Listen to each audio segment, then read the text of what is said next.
Hello everyone, welcome to online AD classes. तो आज के इस सेशन में हम पॉलिटी को ही कंटिन्यू करने वाले हैं। इससे पहले मैंने फर्स्ट पार्ट डाल रखा है। अगर आपने उसको अभी तक नहीं देखा है तो फ़ौरन जाकर के देख लीजिए, बहुत ही इंपॉर्टेंट वो वीडियो है। और इस समय जितने भी सारे सेशन को आप ज्वाइन करिए, क्योंकि जितने भी वीडियोज़ आ रहे हैं वो आपके आने वाले हर एक एग्जामिनेशन के लिए बहुत ही ज़्यादा इंपॉर्टेंट है। ठीक है, तो आज हम आगे के टॉपिक्स को कवर करते हैं, जिसको कि हम दृष्टि द विजन से कवर कर रहे हैं। बात करते हैं राष्ट्रीय आपात कब लगता है, राष्ट्रपति शासन कब लागू होता है और वित्तीय आपात कब लगता है। आर्टिकल की बात करें तो अनुच्छेद 352 में राष्ट्रीय आपात के बारे में दिया गया है कि राष्ट्रीय आपात कब घोषित करते हैं। युद्ध के टाइम पे घोषित की जाती है, बाह्य आक्रमण के समय और सशस्त्र विद्रोह के टाइम राष्ट्रीय आपात घोषित की जाती है।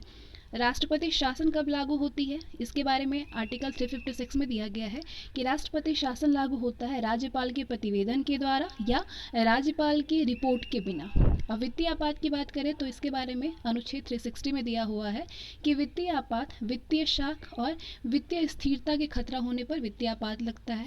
मंत्रिमंडल की भूमिका के बारे में बात करें तो राष्ट्रीय आपात मंत्रिमंडल की लिखित सिफारिश पर लगता है।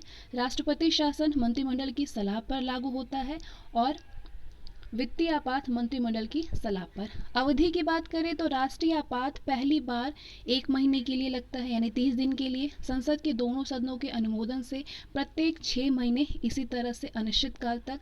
और राष्ट्रपति शासन पहली बार 2 महीने यानी 60 दिन के लिए। राष्ट्रपति शासन 6 महीना चलता है, अधिकतम 3 वर्षों की अवधि तक होता है। और वित्तीय आपात पहली बार में 2 महीने यानी 60 दिन, अनिश्चित काल तक, क्योंकि संविधान में इसका स्पष्ट उल्लेख नहीं है वित्तीय आपात के बारे में। संसदीय अनुमोदन की बात करें तो राष्ट्रीय आपात विशेष बहुमत से होता है, राष्ट्रपति शासन साधारण बहुमत से लागू होता है और वित्तीय आपात साधारण बहुमत से। राष्ट्रपति शासन और वित्तीय आपात दोनों ही साधारण बहुमत से लागू होते हैं और दोनों ही पहली बार में 60 दिन के लिए लगता है। मौलिक अधिकारों पर प्रभाव की बात करें तो राष्ट्रीय आपात का क्या प्रभाव पड़ता है। मौलिक अधिकार निलंबित, इसके बारे में अनुच्छेद 20 और 21 द्वारा प्रदत्त अधिकारों को छोड़कर। और राष्ट्रपति शासन पर कोई भी प्रभाव नहीं पड़ता है मौलिक अधिकारों पर, और वित्तीय आपात के टाइम भी कोई भी प्रभाव नहीं पड़ता है मौलिक अधिकारों पर। समाप्ति की बात करें तो राष्ट्रीय आपात लोकसभा के साधारण बहुमत से पारित प्रस्ताव के द्वारा समाप्त होता है। राष्ट्रपति शासन राष्ट्रपति स्वयं वापस ले सकता है और वित्तीय आपात राष्ट्रपति कभी भी वापस ले सकता है। तो ये बात हुई राष्ट्रीय आपात, राष्ट्रपति शासन और वित्तीय आपात के बारे में। राष्ट्रपति की वीटो या निषेधाधिकार शक्ति, क्या क्या वीटो शक्ति है राष्ट्रपति के पास। आत्यंतिक वीटो की बात करें यानी एब्सोल्यूट वीटो, तो ऐसा वीटो जो विधायिका द्वारा पारित विधेयक को पूरी तरह से खारिज कर सकता हो, वो है एब्सोल्यूट वीटो। और क्वालिफाइड वीटो ऐसा वीटो शक्ति है जिसे कि एक विशेष बहुमत से विधायिका के द्वारा खारिज किया जा सकता है, लेकिन भारतीय राष्ट्रपति के पास ऐसी वीटो शक्ति नहीं है। राष्ट्रपति पर महाभियोग की प्रक्रिया कैसे लगती है, क्या है महाभियोग की प्रक्रिया जो कि राष्ट्रपति पर लगाई जाती है। महाभियोग एक अर्धन्यायिक प्रक्रिया है। सर्वप्रथम संसद का कोई भी सदन राष्ट्रपति पर संविधान के अतिक्रमण का आरोप लगाए, इसके कुछ कंडीशंस हैं। क्या कंडीशंस हैं। ये आरोप केवल संकल्प यानी रिजोल्यूशन के रूप में होना चाहिए, कम से कम 14 दिनों की पूर्व सूचना के बाद प्रस्तावित हो, सदन की कुल संख्या का कम से कम 1/4 सदस्यों द्वारा हस्तांतरित संकल्प प्रभाव हो, सदन की कुल सदस्य संख्या के कम से कम 2/3 बहुमत से संकल्प पारित हो। दूसरा सदन उस आरोप का अन्वेषण करेगा और राष्ट्रपति स्वयं या अपने प्रतिनिधि के माध्यम से अपना बचाव कर सकेगा। यदि संकल्प दूसरे सदन से आरोप सिद्ध होने के बाद उस सदन के भी कुछ सदस्य संख्या के 2/3 बहुमत से पारित हो जाता है, तो संकल्प पारित होने की तिथि से राष्ट्रपति अपने पद से हटा दिया जाएगा। संसद के दोनों सदनों के नामांकित सदस्य महाभियोग प्रक्रिया के भाग व मतदान कर सकते हैं। तो ये है राष्ट्रपति पर महाभियोग लगाने की प्रक्रिया।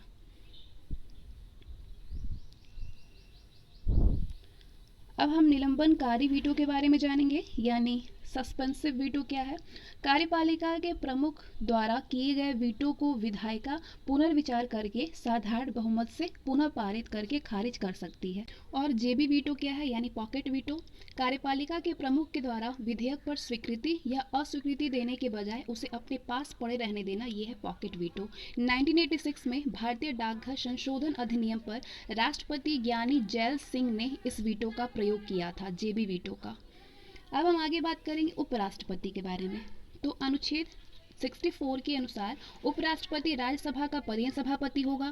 उपराष्ट्रपति राज्यसभा की कार्यवाहियों की अध्यक्षता करता है। उसे निर्णायक मत देने का भी अधिकार होता है उपराष्ट्रपति के पास, हालांकि वो सदन का सदस्य नहीं होता है। उपराष्ट्रपति आकस्मिक स्थितियों यथा राष्ट्रपति की मृत्यु अगर हो जाए, पद त्याग या पद से हटाए जाने की स्थिति में राष्ट्रपति पद के दायित्वों का निर्वाह करता है। इस दौरान उसे राष्ट्रपति की परिलब्धियां प्राप्त होंगी। उपराष्ट्रपति अपना त्यागपद राष्ट्रपति को दे करके पद मुक्त हो जाता है। उपराष्ट्रपति अपना त्यागपद किसको देता है? राष्ट्रपति को देगा। अब आगे हम भारत के राष्ट्रपतियों के बारे में जानते हैं कि उनका निर्वाचन कब हुआ था और उनके बारे में कुछ विशेष जानकारी, महत्वपूर्ण तथ्य। तो डॉक्टर सर्वपल्ली राधाकृष्णन निर्वाचन इनका हुआ था, उपराष्ट्रपति बने थे 1952 में। ये दार्शनिक थे और निर्विरोध चुने गए थे, डॉक्टर सर्वपल्ली राधाकृष्णन। डॉक्टर जाकिर हुसैन पूर्व राजनयिक थे, 1962 में इनका निर्वाचन हुआ था।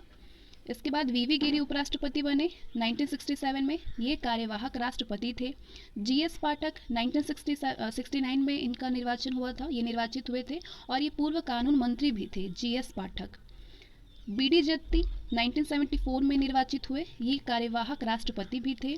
एम हिदायतुल्ला 1971 में निर्वाचित हुए और ये निर्विरोध चुने गए थे, हिदायतुल्ला। आर वेंकटरमण 1984 में निर्वाचित हुए थे और ये संविधान सभा के सदस्य थे। डॉक्टर शंकर दयाल शर्मा 1987 में निर्वाचित हुए थे और डॉक्टर शंकर दयाल शर्मा निर्विरोध चुने गए थे। के.आर. नारायणन 1992 में निर्वाचित हुए थे और नारायणन जो थे ये पूर्व राजनयिक भी थे। कृष्णकांत 1997 में निर्वाचित हुए थे और ये कार्यालय के दौरान इनका निधन हो गया था। किसका? कृष्णकांत का। बी.एस. शेखावत 2002 में निर्वाचित हुए थे और ये पूर्व मुख्यमंत्री भी थे, बी.एस. शेखावत, जिसके बाद ये उपराष्ट्रपति बने 2002 में। मोहम्मद हामिद अंसारी पूर्व राजनयिक थे और 2007 में निर्वाचित हुए उपराष्ट्रपति के लिए। इसके बाद वकैया नायडू जो कि पूर्व शहरी विकास मंत्री भी थे, 2017 में निर्वाचित हुए थे। डॉक्टर एस राधाकृष्णन व मोहम्मद हामिद अंसारी ने लगातार 2 बार इस पद पर कार्य किया था, उपराष्ट्रपति के पद पर। उपराष्ट्रपति और राष्ट्रपति के बाद हम जानेंगे प्रधानमंत्री के बारे में। राष्ट्रपति भारत का वैधानिक यानी डी ज़्यूर प्रमुख है, जबकि प्रधानमंत्री वास्तविक यानी डी फैक्टो प्रमुख होता है। प्रधानमंत्री को राष्ट्रपति के द्वारा नियुक्त किया जाता है, अपॉइंट किया जाता है। अनुच्छेद 75 में प्रधानमंत्री के पद का प्रावधान दिया हुआ है, किसमें? आर्टिकल 75 में, जिसके अनुसार राष्ट्रपति को सहायता और सलाह देने के लिए एक मंत्री परिषद होगी जिसका प्रधान प्रधानमंत्री होगा। तो आइए हम कुछ प्रधानमंत्री जो हमारे अब तक प्रधानमंत्री रह चुके हैं उनके बारे में जानते हैं। पहले प्रधानमंत्री बने जवाहरलाल नेहरू, इनका कार्यकाल 1947 से 64 तक था। दूसरे प्रधानमंत्री बने गुलजारी लाल नंदा जो कि कार्यवाहक रहे और इनका कार्यकाल 27 मई 1964 से 9 जून 1964 तक रहा। तीसरे प्रधानमंत्री लाल बहादुर शास्त्री बने, इनका कार्यकाल 1964 से 66 तक था। इसके बाद फिर से गुलजारी लाल नंदा प्रधानमंत्री बने 11 जनवरी 1966 को और फिर उसके बाद 24 जनवरी तक ये प्रधानमंत्री रहे, जनवरी 1966 तक। इसके बाद इंदिरा गांधी प्रधानमंत्री बनी 1966 में और 77 तक इनका कार्यकाल रहा। मोरारजी देसाई प्रधानमंत्री बने 77 में और 79 तक इनका कार्यकाल रहा। चौधरी चरण सिंह 79 में प्रधानमंत्री बने और 1980 तक इनका कार्यकाल था। इसके बाद इंदिरा गांधी फिर से प्रधानमंत्री बनी 80 में और 84 तक इनका शासनकाल रहा। इसके बाद इंदिरा गांधी के बाद राजीव गांधी बने 84 में और 89 तक इनका कार्यकाल था। इसके बाद राजीव गांधी के बाद वीपी सिंह प्रधानमंत्री बने 89 में और 90 तक इनका कार्यकाल रहा। इसके बाद चंद्रशेखर 19 बने, 91 तक इनका कार्यकाल था। फिर पीवी नरसिम्हा राव बने 91 में, 96 तक इनका कार्यकाल रहा। अटल बिहारी वाजपेयी प्रधानमंत्री बने 16 मई 1996 को और 1 जून 1996 तक ये प्रधानमंत्री के पद पर रहे। इसके बाद एच.डी. देवगौड़ा जो है 96 में बने, 97 तक ये पद पर रहे अपने। आई.के. गुजराल जो है 97 में प्रधानमंत्री बने, 98 तक ये प्रधानमंत्री रहे। इसके बाद फिर से अटल बिहारी वाजपेयी बने 1998 में, 2004 तक ये प्रधानमंत्री के पद पर रहे। अटल बिहारी वाजपेयी के बाद मनमोहन सिंह आए 2004 में, 2014 तक मनमोहन सिंह प्रधानमंत्री रहे भारत के। इसके बाद अब प्रधानमंत्री जो है 2014 में बने थे नरेंद्र मोदी, जो कि अब तक प्रधानमंत्री हैं भारत के। तो ये तो कुछ बातें हुई कि अब से 1947 से अब तक प्रधानमंत्री कौन रहा भारत का। संविधान के अनुसार प्रधानमंत्री संसद के दोनों सदनों में से किसी भी सदन का सदस्य हो सकता है। इंदिरा गांधी 1966 में, एच.डी. देवगौड़ा 1996 में और डॉक्टर मनमोहन सिंह राज्यसभा के सदस्य थे। Morarji Desai, Chaudhary Charan Singh, VP Singh, PV Narasimha Rao, HD. Devegowda, Narendra Modi वे प्रधानमंत्री हैं जिन्होंने राज्य के मुख्यमंत्री के रूप में भी कार्य किया हुआ है। प्रधानमंत्री के पास क्या क्या दायित्व होता है? वो राष्ट्रपति को सिफारिश करे कि किन व्यक्तियों को मंत्री पद पर नियुक्त किया जाए। प्रधानमंत्री मंत्रियों को विभिन्न मंत्रालयों का आवंटन करता है और आवश्यकता अनुसार उसमें परिवर्तन करता है। राष्ट्रपति को संसद सत्र आहूत करने या सत्रावसान करने या लोकसभा के विघटन की सलाह दे सकता है। प्रधानमंत्री का कार्यकाल सामान्यतः 5 सालों का होता है। प्रधानमंत्री द्वारा त्यागपत्र देना या उनकी मृत्यु होना, दोनों ही परिस्थितियों में मंत्रिपरिषद स्वतः समाप्त हो जाती है। प्रधानमंत्री नीति आयोग, अंतर्राज्यीय परिषद, राष्ट्रीय जल संसाधन परिषद और राष्ट्रीय एकता परिषद का अध्यक्ष होता है। कौन होता है? प्रधानमंत्री होता है। इसके बाद हम केंद्रीय मंत्रिपरिषद के बारे में बात करें तो केंद्रीय मंत्रिपरिषद का प्रमुख भी प्रधानमंत्री होता है। संविधान के अनुच्छेद 74 के फर्स्ट में राष्ट्रपति को सलाह देने के लिए मंत्रिपरिषद का उपबंध किया गया है। मंत्रिपरिषद मंत्रिमंडल से बड़ा समूह होता है। मंत्रिमंडल यानी कैबिनेट में केवल प्रमुख मंत्री शामिल होते हैं, जबकि मंत्रिपरिषद में सभी मंत्री शामिल होते हैं। मंत्रियों के विभिन्न स्तर के बारे में हम बात करेंगे। कैबिनेट मंत्री का क्या स्तर है? कैबिनेट मंत्री मंत्रिपरिषद के सबसे महत्वपूर्ण मंत्री होते हैं और वे अपने विभाग या मंत्रालय के प्रमुख होते हैं। कैबिनेट मंत्री और प्रधानमंत्री से मिलकर के मंत्रिमंडल का निर्माण होता है। कैबिनेट मंत्री और प्रधानमंत्री से मिलकर मंत्रिमंडल का निर्माण होता है। इसके बाद राज्य मंत्री की बात करें तो इन्हें कैबिनेट की बैठकों में भाग लेने का अधिकार नहीं होता है। इनकी 2 श्रेणियां हैं, जिनमें स्वतंत्र प्रभार का मंत्री अपने विभाग का प्रमुख होता है, जबकि बिना स्वतंत्र प्रभार वाले मंत्री कैबिनेट मंत्री के अधीन कार्य करते हैं। उपमंत्री की बात करें तो उपमंत्री कनिष्ठ यानी जूनियर मंत्री होता है, जो कि किसी भी कैबिनेट मंत्री अथवा स्वतंत्र प्रभार वाले राज्य मंत्री के अधीन कार्य करता है। किचन कैबिनेट प्रभावशाली मंत्रियों एवं कुछ विश्वास पात्र सहयोगियों का समूह है, जिनसे प्रधानमंत्री ज्यादातर सलाह मशवरा करते हैं। संसदीय सचिव की बात करें तो संसदीय सचिव विभिन्न मंत्रियों की सहायता करते हैं, इसलिए इनका दर्जा लगभग मंत्रियों के समान ही होता है। संविधान में निर्धारित मंत्रिपरिषद के आकार का अतिक्रमण न हो, इसलिए संसदीय सचिव को सैद्धांतिक रूप में मंत्रिपरिषद के समूह में नहीं रखा जाता है। भारत में मंत्रियों का कोई भी विधिक उत्तरदायित्व नहीं होता है, जबकि ब्रिटेन में इस प्रकार की व्यवस्था है, भारत में नहीं है। ब्रिटिश राजनीतिक व्यवस्था में शैडो कैबिनेट यानी छाया मंत्रिमंडल एक अनोखी व्यवस्था है, जिसे विपक्षी दलों द्वारा सरकार के साथ तुलना के लिए बनाया जाता है। अब मंत्रियों के दायित्व के बारे में हम जानेंगे। मंत्री के पास क्या क्या दायित्व होते हैं। मंत्रियों का व्यक्तिगत उत्तरदायित्व है। अनुच्छेद 75 के 2 के अनुसार मंत्री राष्ट्रपति के प्रसाद पर्यंत पद धारण करता है, और सामूहिक उत्तरदायित्व अनुच्छेद 75 के 3 के अनुसार मंत्रिपरिषद सामूहिक रूप से लोकसभा के प्रति उत्तरदायी होती है। अनुच्छेद 75 के 5 में ये कहा गया है कि कोई भी मंत्री जो निरंतर 6 महीने की अवधि तक संसद के किसी भी सदन का सदस्य नहीं है, उस अवधि की समाप्ति पर मंत्री नहीं रहेगा। 91वें संविधान संशोधन अधिनियम 2003 के माध्यम से अंतः स्थापित आर्टिकल 75 फर्स्ट क के अनुसार मंत्रिपरिषद में प्रधानमंत्री सहित मंत्रियों की कुल संख्या लोकसभा सदस्यों की कुल संख्या के 15% से अधिक नहीं होगा। तो ये तो राष्ट्रपति, उपराष्ट्रपति, प्रधानमंत्री और मंत्रियों के बारे में हमने जाना। अब हम अटॉर्नी जनरल ऑफ इंडिया के बारे में जानेंगे, इनके पास क्या उत्तरदायित्व है, यानी भारत के महान्यायवादी के बारे में। तो संविधान का अनुच्छेद 76 भारत का महान्यायवादी के पद का प्रावधान करता है, जिसकी नियुक्ति राष्ट्रपति के द्वारा की जाती है, और ये राष्ट्रपति के प्रसाद पर्यंत ही अपना पद धारण करते हैं। भारत के महान्यायवादी भारत सरकार का सर्वोच्च विधि अधिकारी होता है। 3 अधिकारियों को विधि अधिकारी माना गया है। वो 3 अधिकारी हैं भारत का महान्यायवादी, भारत का महाधिवक्ता यानी सॉलिसिटर जनरल ऑफ इंडिया, और भारत के अपर महाधिवक्ता, दोनों ही वैधानिक पद पर यानी additional solicitor general of India. इनमें महान्यायवादी सर्वोच्च स्तर पर होता है। महान्यायवादी नियुक्त होने के लिए उन योग्यताओं का होना आवश्यक होता है जो कि उच्चतम न्यायालय के न्यायाधीश नियुक्त होने के लिए होती है। अब हम शक्तियों के बारे में जानेंगे। भारत के महान्यायवादी के पास क्या पावर्स होनी चाहिए। अनुच्छेद 76 के 3 के अनुसार महान्यायवादी को सभी न्यायालयों में सुनवाई का अधिकार होगा। अनुच्छेद 88 में कहा गया है कि महान्यायवादी को संसद के किसी भी सदन, दोनों सदनों की संयुक्त बैठक और संसद की किसी समिति जिसका वो सदस्य है की कार्यवाहियों में भाग लेने और बोलने का भी अधिकार होता है। हालांकि उसे संसद के सदनों में मत देने का अधिकार नहीं है। अनुच्छेद 105 के 4 के अनुसार महान्यायवादी को अपने कार्यकाल के दौरान संसद के सदस्यों को प्राप्त होने वाली सभी उन्मुक्तियों व विशेषाधिकार भी प्राप्त होते हैं। अब हम आगे बात करेंगे संघीय विधायिका के बारे में। संघीय विधायिका में राज्यसभा, उच्च सदन के बारे में जानेंगे।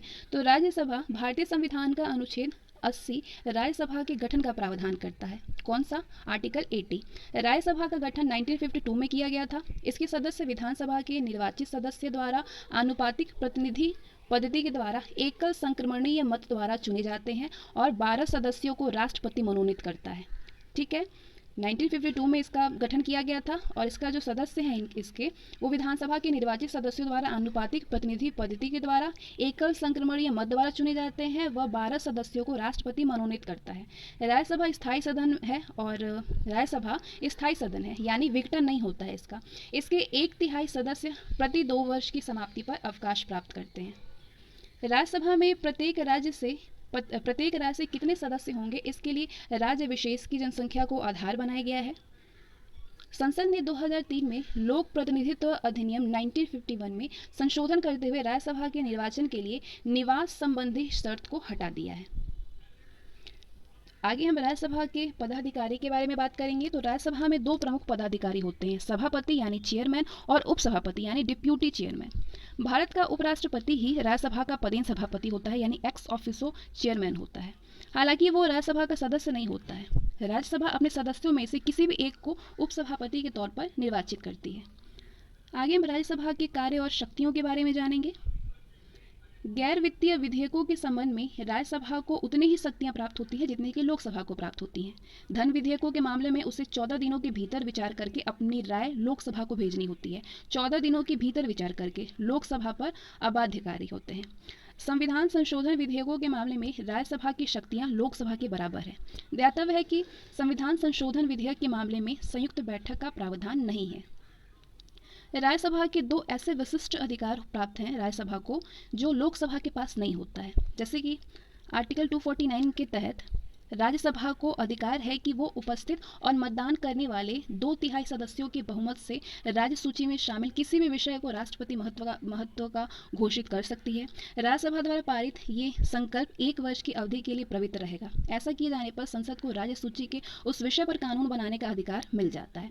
इसके बाद अनुच्छेद 312 के अंतर्गत राज्यसभा को शक्ति दी गई है कि वो उपस्थित और मतदान करने वाले 2/3 सदस्यों के समर्थन से कोई नई अखिल भारतीय सेवा या सेवाएं स्थापित करने का अधिकार संसद को दे सकती है। इसके बाद राज्यसभा के बाद हम बात करेंगे लोकसभा यानी निम्न सदन के बारे में। भारतीय संविधान का आर्टिकल 81 लोकसभा के गठन का प्रावधान करता है।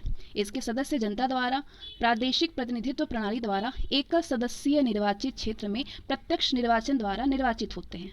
भारत में मंत्रिपरिषद लोकसभा के प्रति उत्तरदायी है, जो कि संसदीय प्रणाली सरकार की मुख्य विशेषता है। लोकसभा चुनाव को first part the post voting यानी सर्वाधिक मत प्राप्त व्यक्ति की विजय कहा जाता है। परिसीमन क्या है? परिसीमन प्रत्येक जनगणना के बाद निर्वाचन क्षेत्रों को पुनः विभाजित करने के लिए संसद परिसीमन आयोग गठित करती है। इसके बारे में प्रावधान है अनुच्छेद 82 में। परिसीमन का प्रभाव उस लोकसभा पर नहीं होता है जो कार्यरत होती है। 42वें संविधान संशोधन अधिनियम 1976 द्वारा लोकसभा में राज्यों को आवंटित स्थानों की संख्या और राज्य में निर्वाचन क्षेत्रों के निर्धारण को 1971 की जनगणना के आधार पर 2000 तक के लिए निश्चित कर दिया गया है।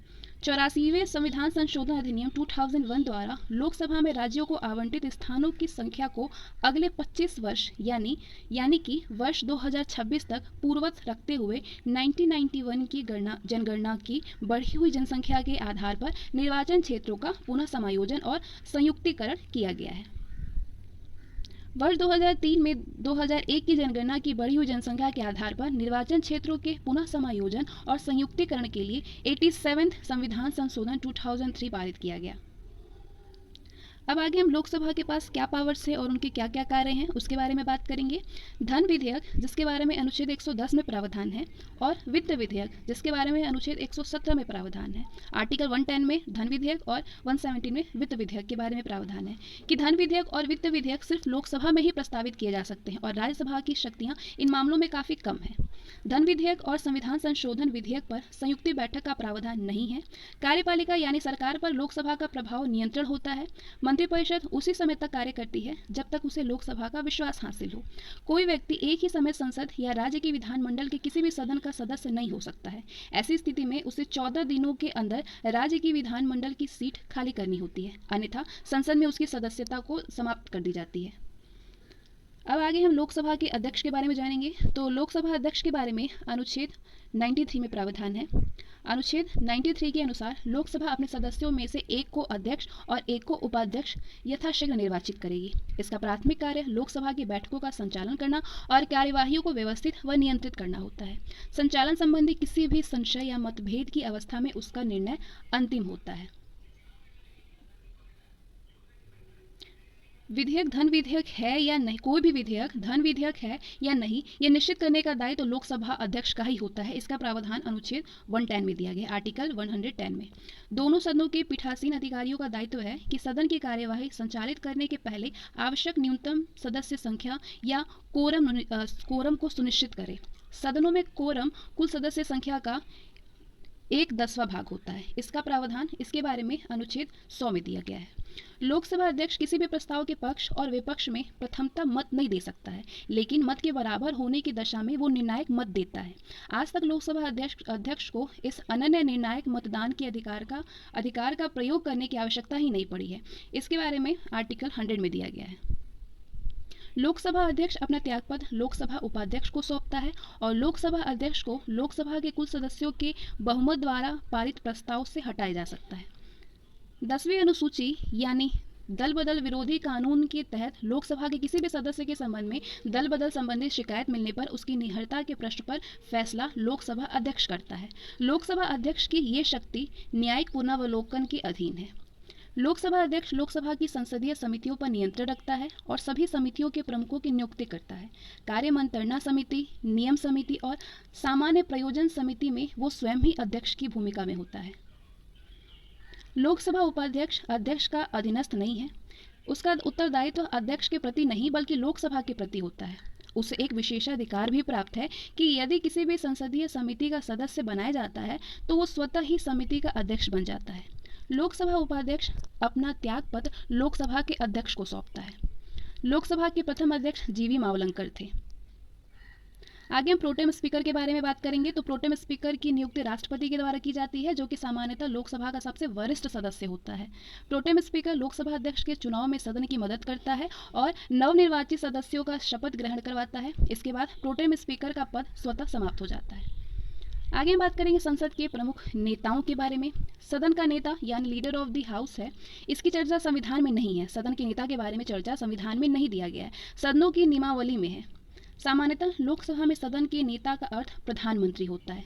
कभी प्रधानमंत्री राज्यसभा में नहीं हो तो वो अपनी मंत्रिपरिषद के किसी ऐसे मंत्री को जो लोकसभा का सदस्य है, लोकसभा में सदन के नेता की भूमिका के लिए मनोनीत करता है।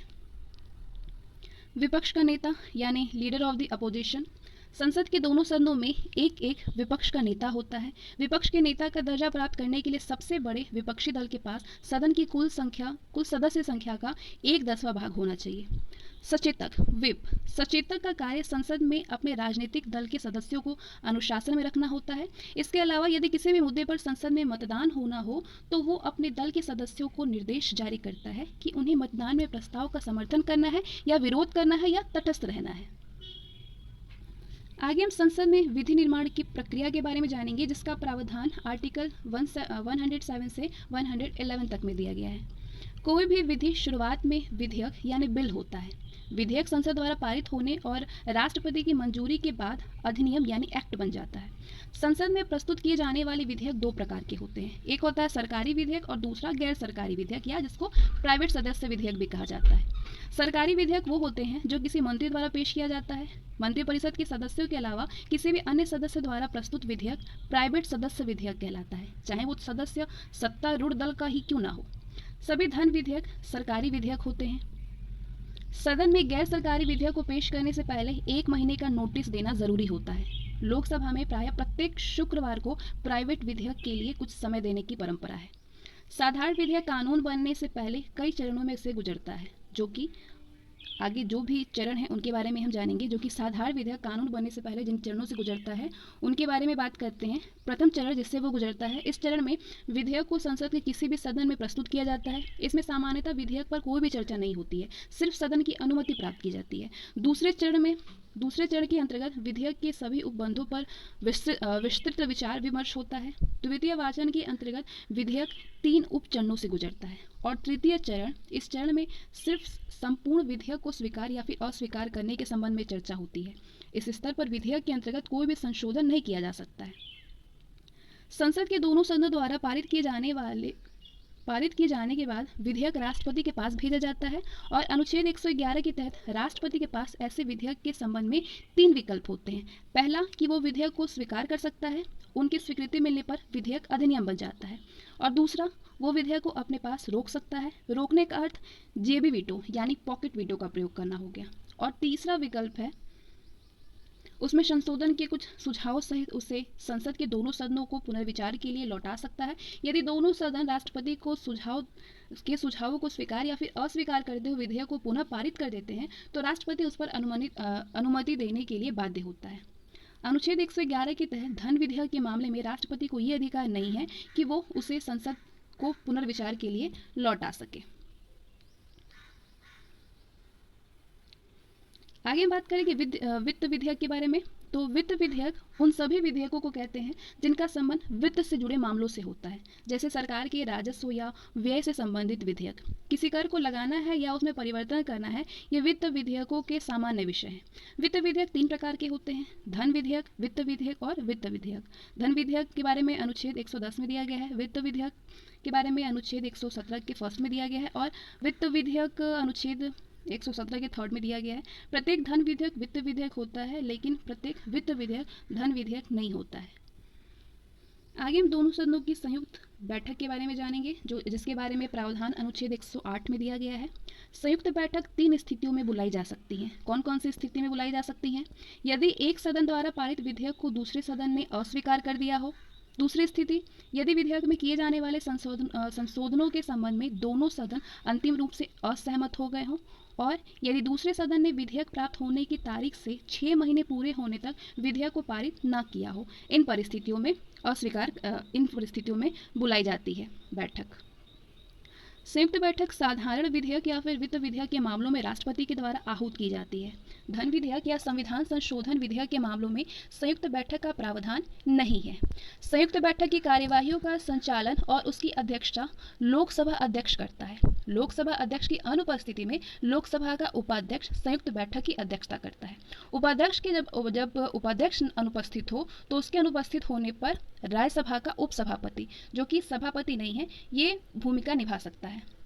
और यदि वो भी ना हो तो बैठक में उपस्थित सदस्यों द्वारा निर्णय लिया जाता है कि बैठक की अध्यक्षता कौन करेगा। संयुक्त बैठक की कार्यवाही लोकसभा के नियमों के अनुसार संचालित होता है, ना कि राज्यसभा के नियमों के अनुसार संचालित होगा। आगे हम संसद में बजट संबंधी प्रक्रिया के बारे में जानेंगे। बजट के लिए क्या प्रोसेस है? संविधान में बजट शब्द का उल्लेख नहीं है, इसे वार्षिक वित्तीय विवरण कहा गया है। अनुच्छेद 112 में राष्ट्रपति को ये कर्तव्य सौंपा गया है कि वो प्रत्येक वित्तीय वर्ष के लिए भारत सरकार की अनुमानित प्राप्तियों और व्ययों का विवरण संसद के दोनों सदनों में प्रस्तुत करेगा। बजट पेश करने से कुछ दिन पहले सरकार दोनों सदनों के समक्ष आर्थिक सर्वेक्षण यानी इकोनॉमिक सर्वे प्रस्तुत करती है, जिससे पता चलता है कि पिछले वित्तीय वर्ष में सरकार के बजट अनुमान किस हद तक सही रहे। बजट में 2 तरह के व्यय अलग अलग दिखाए जाते हैं: भारत की संचित निधि पर भारित व्यय, भारत की संचित निधि से किए जाने वाले अन्य व्यय। इन दोनों सदनों में अंतर यह है कि संचित निधि पर भारित व्ययों के संबंध में कोई भी मतदान नहीं कराया जाता है, इन पर केवल चर्चा की जा सकती है। शेष व्ययों के संबंध में संसद में चर्चा भी होती है और उनका लोकसभा में मतदान पारित होना भी जरूरी होता है। भारित व्ययों में ऐसे व्यय शामिल किए जाते हैं जो कि संवैधानिक पदों पर आसीन व्यक्तियों के वेतन आदि की सुरक्षा से जुड़े हैं या फिर भारत सरकार की साख को प्रभावित कर सकते हैं। इन व्ययों को राजनीतिक दबावों से दूर रखने के लिए व्यवस्था की गई है कि इन पर मतदान नहीं होगा। तो आगे हम धन विधेयक, वित्त विधेयक, साधारण विधेयक और वित्तीय विधेयक 2 के बारे में जानेंगे। विधेयकों के प्रकार की बात करें तो साधारण विधेयक होते हैं, एक धन विधेयक होते हैं, वित्तीय विधेयक फर्स्ट और वित्तीय विधेयक 2 होता है। ठीक है, और एक संविधान संशोधन विधेयक है। तो तुलना के आधार की बात करें तो सबसे पहले हम तुलना करेंगे कि क्या राष्ट्रपति की पूर्व अनुमति ज़रूरी है। साधारण विधेयक के लिए नहीं ज़रूरी है, धन विधेयक के लिए ज़रूरी है, वित्तीय विधेयक फर्स्ट के लिए भी ज़रूरी है और वित्तीय विधेयक सेकंड के लिए ज़रूरी नहीं है। संविधान संशोधन विधेयक के लिए भी राष्ट्रपति की पूर्व अनुमति ज़रूरी नहीं है। वही कौन कौन से सदन में पेश किया जा सकता है। साधारण विधेयक किसी भी सदन में पेश किया जा सकता है, धन विधेयक लोकसभा में पेश किया जा सकता है, वित्तीय विधेयक फर्स्ट में लोकसभा में पेश किया जा सकता है और किसी भी सदन में पेश किया जा सकता है वित्तीय विधेयक 2, और संविधान संशोधन विधेयक भी किसी भी सदन में पेश किया जा सकता है। किस प्रकार के बहुमत की अपेक्षा है। साधारण विधेयक के लिए साधारण बहुमत की आवश्यकता है, धन विधेयक के लिए भी साधारण बहुमत की आवश्यकता है, वित्तीय विधेयक फर्स्ट के लिए भी साधारण बहुमत की आवश्यकता है और वित्तीय विधेयक सेकंड के लिए भी साधारण बहुमत की आवश्यकता है। लेकिन संविधान संशोधन विधेयक में विशेष बहुमत की आवश्यकता अपेक्षा होती है। ठीक है, साधारण बहुमत की अपेक्षा होती है साधारण विधेयक में और धन विधेयक में और वित्तीय विधेयक फर्स्ट में, वित्तीय विधेयक सेकंड में भी, लेकिन विशेष बहुमत की अपेक्षा होती है संविधान संशोधन विधेयक में। लोकसभा की तुलना में राज्यसभा को शक्ति की बात करें तो साधारण विधेयक बराबर है, राज्यसभा इस विधेयक को अधिकतम 6 महीने के लिए रोक सकती है। संयुक्त बैठक में राज्यसभा कमजोर पड़ जाती है। वहीं धन विधेयक नहीं के बराबर शक्तियां होती हैं, राज्यसभा केवल सुझाव दे सकती हैं और अधिक से अधिक 14 दिनों तक रोक करके रख सकती है। वहीं वित्तीय विधेयक फर्स्ट बराबर है लेकिन संयुक्त बैठक में राज्यसभा कमजोर पड़ जाती है। वित्तीय विधेयक सेकंड बराबर है लेकिन संयुक्त बैठक में राज्यसभा कमजोर पड़ जाती है। लेकिन संविधान संशोधन विधेयक एकदम बराबर है क्योंकि विधेयक का दोनों सदनों से अलग अलग पारित होना आवश्यक है। इस मामलों में संयुक्त बैठक का प्रावधान नहीं है। राष्ट्रपति के पास उपलब्ध विकल्प के बारे में बात करें तो साधारण विधेयक में राष्ट्रपति के पास सभी विकल्प उपलब्ध होते हैं। धन विधेयक में पुनर्विचार नहीं कर सकते हैं, इसके बारे में प्रावधान अनुच्छेद 111 में है। वित्तीय विधेयक फर्स्ट में सभी विकल्प उपलब्ध हैं और सेकंड में भी सभी विकल्प उपलब्ध हैं, लेकिन संविधान संशोधन विधेयक में अनुमति देने की बाध्य है। ये 24वें संविधान संशोधन किया गया है 1971 के अनुसार। संयुक्त बैठक हो सकती है या फिर नहीं, साधारण विधेयक में हो सकती है, धन विधेयक में नहीं हो सकती है, वित्तीय विधेयक फर्स्ट में हो सकती है और सेकंड में भी हो सकती है, लेकिन संविधान संशोधन विधेयक में नहीं हो सकती है।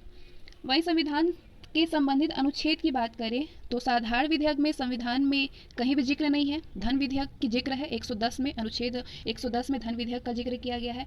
117 के फर्स्ट में वित्तीय विधेयक फर्स्ट का जिक्र किया गया है और 117 के थर्ड में वित्तीय विधेयक सेकंड का जिक्र किया गया है और अनुच्छेद 368 का संविधान संशोधन विधेयक का जिक्र किया गया है।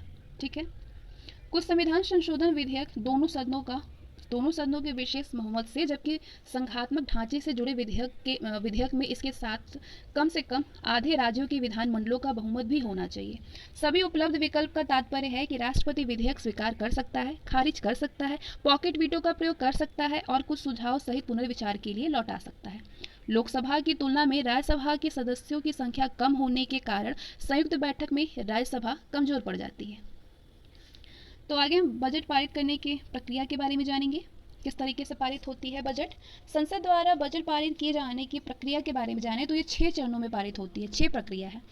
बजट की प्रस्तुति सर्वप्रथम लोकसभा में होती है, बजट पर आम बहस होती है, लेखानुदान पारित किया जाना यानी सामान्यतः साल भर के कुल खर्चों के अनुमान के आधार पर 2 महीने के व्यय के लिए अग्रिम संचित निधि के रूप में सरकार को दी जाती है। इसे ही लेखानुदान यानी वोट ऑन अकाउंट के नाम से जाना जाता है। और तीसरा, विभागीय समितियों द्वारा मांगों की जांच, विभागीय समितियों द्वारा अनुदान मांगों की जांच कर अपनी रिपोर्टों को सदनों में प्रस्तुत किया जाता है। अनुदान संबंधी मांगों पर मतदान किया जाता है। ठीक है, अनुदान संबंधी मांगों पर मतदान होती है। कटौती प्रस्ताव की बात करें तो आमतौर पर विपक्षी दल अनुदान संबंधी मांगों के प्रति असहमति व्यक्त करते हैं। सरकार की मांगों के प्रति सहमति व्यक्त करने का एक तरीका कटौती प्रस्ताव पेश करना है। कटौती प्रस्ताव 3 तरीके के होते हैं। नीतिगत कटौती प्रस्ताव यानी इस प्रस्ताव का उद्देश्य सरकार की नीति के प्रति असहमति व्यक्त करना होता है। इसमें मांग की राशि को 1 रुपये तक कर दी जाती है। दूसरा, आर्थिक कटौती प्रस्ताव, इसमें नीति के प्रति नहीं बल्कि आर्थिक कटौती प्रस्ताव जो है वो नीति के प्रति नहीं बल्कि मांगी गई राशि के प्रति असहमति व्यक्त की जाती है। इसमें मांग की राशि को एक निश्चित सीमा तक कम कर दिया जाता है। और सांकेतिक कटौती प्रस्ताव जो है, इस प्रस्ताव का उद्देश्य सिर्फ अपनी असहमति प्रदर्शन करना होता है। इसमें मांग की राशि में से 100 रुपये तक कम कर दिया जा सकता है। पांचवा प्रोसेस है बजट पारित होने का, विनियोग विधेयक का पारित होना। यानी संविधान के अनुच्छेद 114 में कहा गया है कि संचित निधि में से कोई भी राशि विनियोग अधिनियम के माध्यम से ही निकाली जा सकेगी, किसी और तरीके से नहीं। विनियोग धन विधेयक होता है, इसलिए उस पर धन विधेयक के सभी नियम लागू होते हैं। और छठा जो प्रोसेस है वो है वित्त विधेयक का पारित होना। आगामी वित्त वर्ष के संबंध में सरकार के बजट संबंधी प्रस्तावों को लागू करने के लिए एक धन विधेयक वित्त मंत्री के बजट भाषण के बाद लोकसभा में प्रस्तुत किया जाता है। इसे वार्षिक वित्त विधेयक कहते हैं। विभिन्न प्रकार की निधियां होती हैं, जैसे कि भारत की संचित निधि। इसका प्रावधान अनुच्छेद 266 में है। भारत सरकार को प्राप्त होने वाला सारा राजस्व और सरकार द्वारा हुंडियां निर्गमित करके उधार द्वारा या अर्थोपाय अग्रिमों द्वारा लिए गए सभी उधार और उधारों के प्रति समुदाय में उस सरकार को प्राप्त सभी धनराशि भारत की संचित निधि में जमा कराए जाते हैं। दूसरी निधि है भारत का लोक लेखा। इसका प्रावधान जो है वो अनुच्छेद 266 के सेकंड में है। संचित निधि में से जो राशियां शामिल होती हैं उनके अलावा सभी सार्वजनिक राशियां भारत के लोक लेखा में जमा हो जाती हैं। मोटे तौर पर इसका संबंध बैंक जमा राशियों, बचतों, भविष्य निधि जमा राशियों इत्यादि से होता है। भारत की आकस्मिकता निधि, इसकी चर्चा अनुच्छेद 267 में है, 267 में। जब किसी भी आकस्मिक खर्च के लिए संसद ने भारत को प्राधिकृत न किया हो तब तक राष्ट्रपति इसमें से आवश्यक धनराशि सरकार को अग्रिम तौर पर दे सकेगा। राष्ट्रपति की ओर से भारत सरकार का वित्त सचिव इसका संचालन करता है। इस राशि को बाद में संसद द्वारा प्राधिकृत करवाया जा सकता है।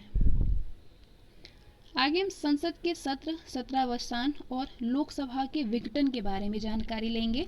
तो अनुच्छेद 85 के फर्स्ट में है प्रावधान है कि राष्ट्रपति समय समय पर संसद के प्रत्येक सदन को ऐसे समय और स्थान पर अधिवेशन यानी मीटिंग के लिए बुलाएगा जिसे वो उचित समझे।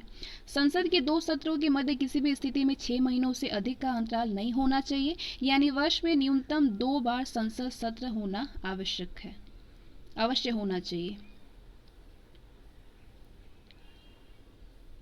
संसद के सत्र की बात करें तो संसद के सत्र का तात्पर्य प्रथम बैठक में सत्रावसान के बीच की अवधि से है। साधारणतः वर्ष में 3 बार संसद सत्र आयोजित होते हैं। पहले बार बजट सत्र में फरवरी से मई तक होता है, दूसरे बार में मानसून सत्र होती है जुलाई से सितंबर तक, और तीसरा शीतकालीन सत्र होता है नवंबर से दिसंबर तक।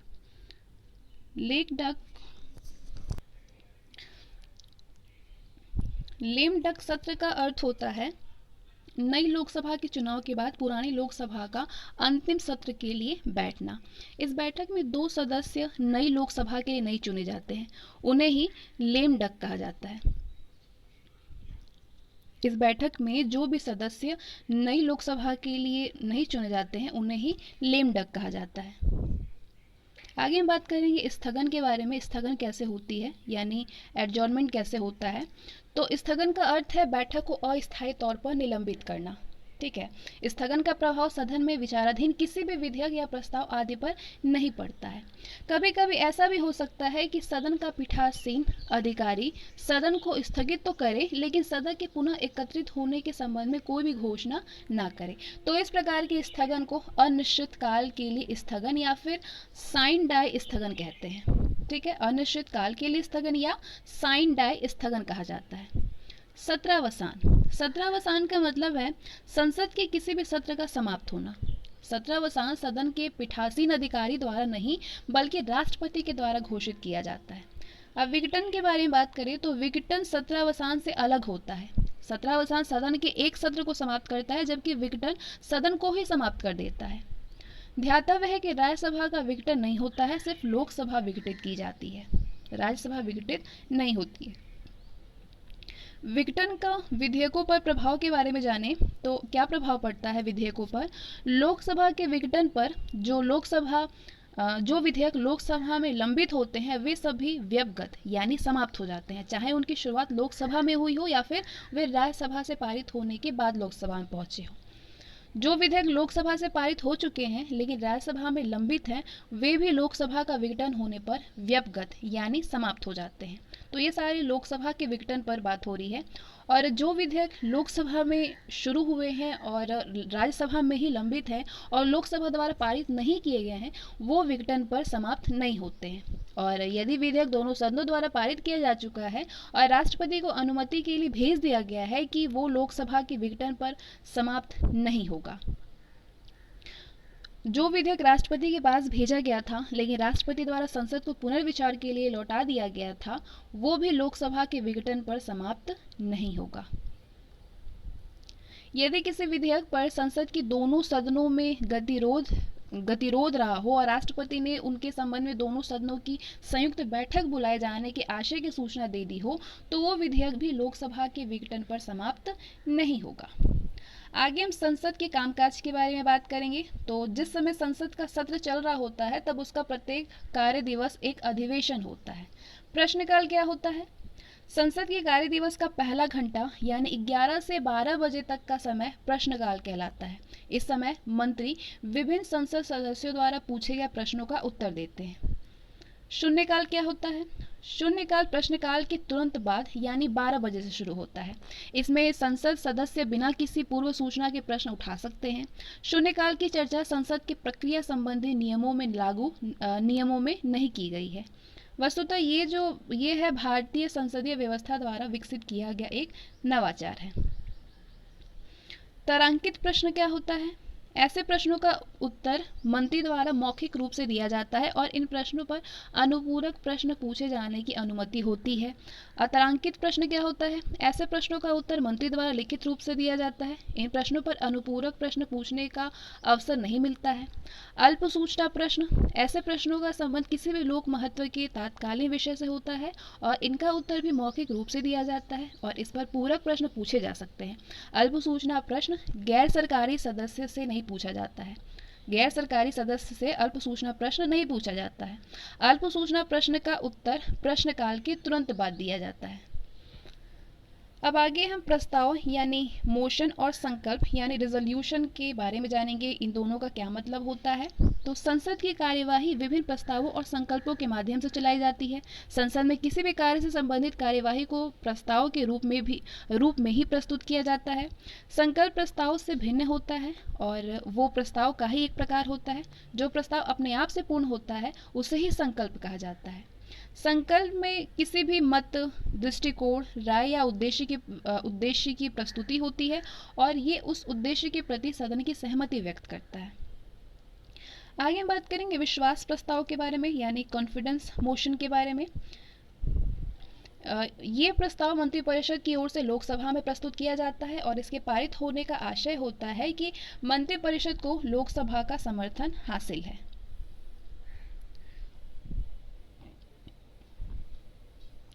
ये तो था विश्वास प्रस्ताव। अब अविश्वास प्रस्ताव क्या होता है यानी नो कॉन्फिडेंस मोशन क्या होते हैं?